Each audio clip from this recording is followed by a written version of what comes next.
So, hey everybody, I'm back for my 2 week wait, halfway point, 0 through 7 DPO symptoms. Yes, I know it's early. Yes, I know that I did not technically implant yet, could not have. I know this, but I am a TTCer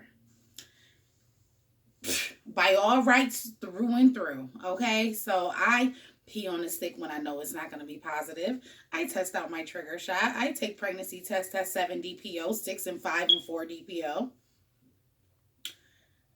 I can't help it. I want my child.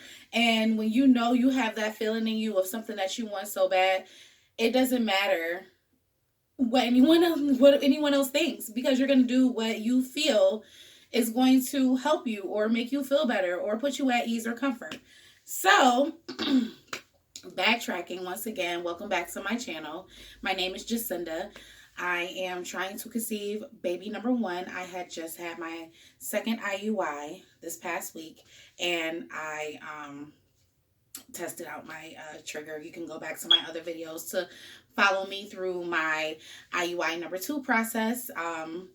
I did video tape a lot of my process, and if you go back you can see it all. I don't know how to link it, honey. I don't know how to do none of that, so just go on back on and just take a look. Okay, so I am here to talk about my symptoms. I do have a notebook right here that I used in my previous video, and I did jot down just like a couple of symptoms that I was having. No in particular order, no in particular day. I do know that in the very beginning, like days, I want to say between 2 and 4. No. I'm sorry. Between 0 and 2 DPO. Between 0 and 2 DPO, basically, I count 0 DPO as the day of my IUI. That's 0. 1 DPO, because I feel like that's the day I ovulate. And then 1 DPO is 1 day past the ovulation, which is the 1 day after my IUI. So that we're all on the same page. This is how I'm looking at it. So between the day of my ovulation and 2 days past ovulation, I did have cramps off and on. But of course, I did just have an IUI, so that is to be expected for me to have cramps off and on. So I did have cramps off and on. One thing that has been consistent every single day, well, almost every single day, is freaking headaches. And I don't know if that's because of the medication or maybe the hormones or, different things going on with my body, but I have been having the worst headaches, and I am not the one for headaches. Like, I don't normally get them. Like, I do not normally get headaches. I do not find myself, I'm not one of those people who has to carry aspirin in their purse because they get headaches. That's just not me. Heartburn, on the other hand, I have been having, but I get heartburn.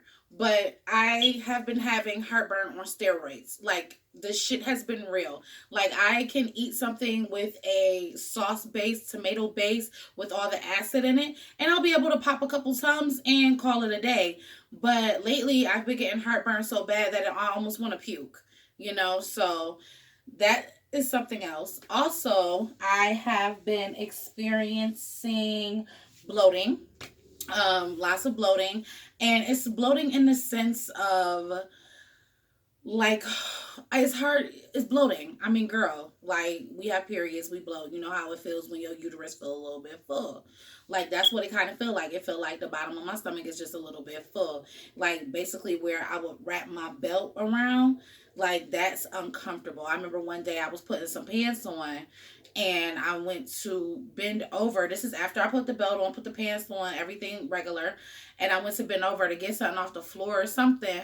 And it just was so uncomfortable that I was like, you know what? I'm not wearing these pants because I don't want a chance doing anything to, my pending pregnancy. So I don't, let me just go ahead and switch it to some sweats and call it a day, Just like my girl Tanya, I could definitely see myself in some sweats and leggings throughout my pregnancy, because ain't nobody got time for that, waistband hurting. And plus, I'm not spending a bunch of money on maternity clothes that I'm only going to wear for a year and then be out of.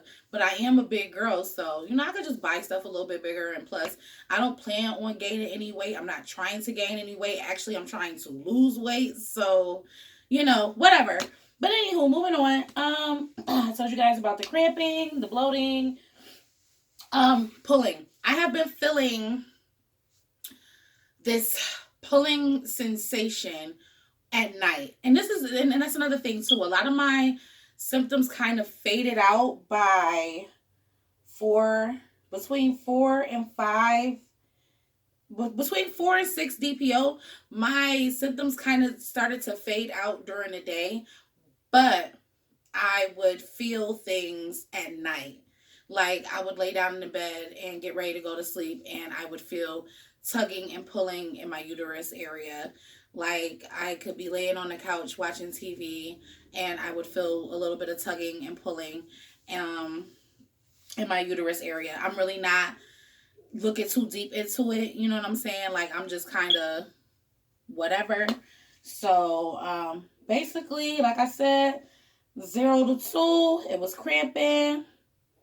3 to 6, it was pulling, and headaches, like borderline migraines, like the whole side of my head to be hurting. And I've been a little moody. I've been a little, like I said, I check up a lot of this to hormones.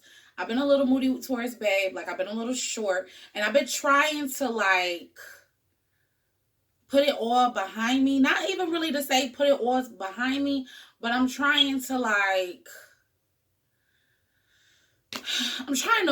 navigate my way through the mood swings. You know what I'm saying? Because I don't want to be a raging bitch. I just kind of want to go through my pregnancy, go through this process with grace. You know what I'm saying? Like, and I want to trust this process. I was watching a vlog the other day ago. I'm so sorry. Please forgive me. I don't know the name of the vlog, but it was a lesbian couple. And which there seems to be a lot of those these days. But I love it. It's love. Love is love. Black love is love. Love is love. But they were going through the IUI process and everything like that as well. But her wife said something that stuck out to me. She was like, you have to trust the process. Trust your body. Trust the process. It's going to work out for you. And that actually stuck with me. So I'm trusting the process.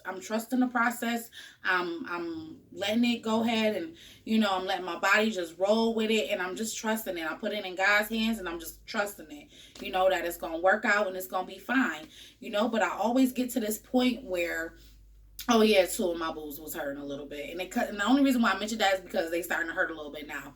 But excuse me, I am though. Like I really am. Like real talk, trying to trust this process, trying to trust in the Lord, put it in His hands, and let that be that.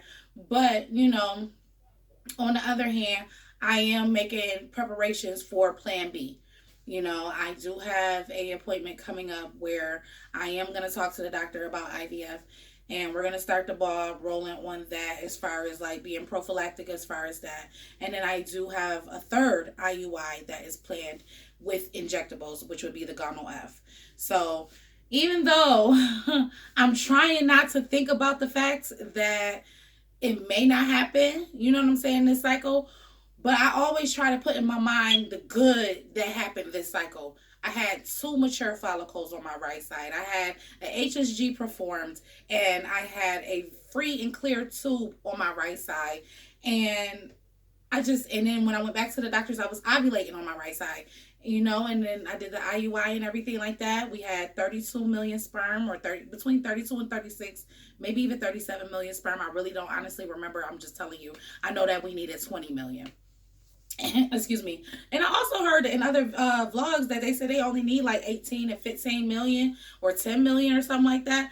Where the hell is y'all? Because in upstate New York, we need 20 million at our fertility clinic. So he always makes the number, you know what I'm saying? But I want to say he had a big drop from the last time to this time, unless I got the numbers wrong, because I think last time was like 67 million, and then this time he only had like 37 million. So, but I do recall last time I had him on vitamins, and I had him doing all types of stuff for his, so drinking more water and all types of stuff for him. So, but for myself, I've been on my prenatal vitamin, which I need to go downstairs and take because it's 1 o'clock in the afternoon, and I thought I had an appointment this morning, but she canceled the appointment to put it with the day I go see the doctor for the IUI, so that the IVF, so that I don't have to come 2 separate days. I could just go to the doctor's office and take care of both things in one day, which makes more sense instead of having to go back and forth, and I would have to go twice this week. But anywho,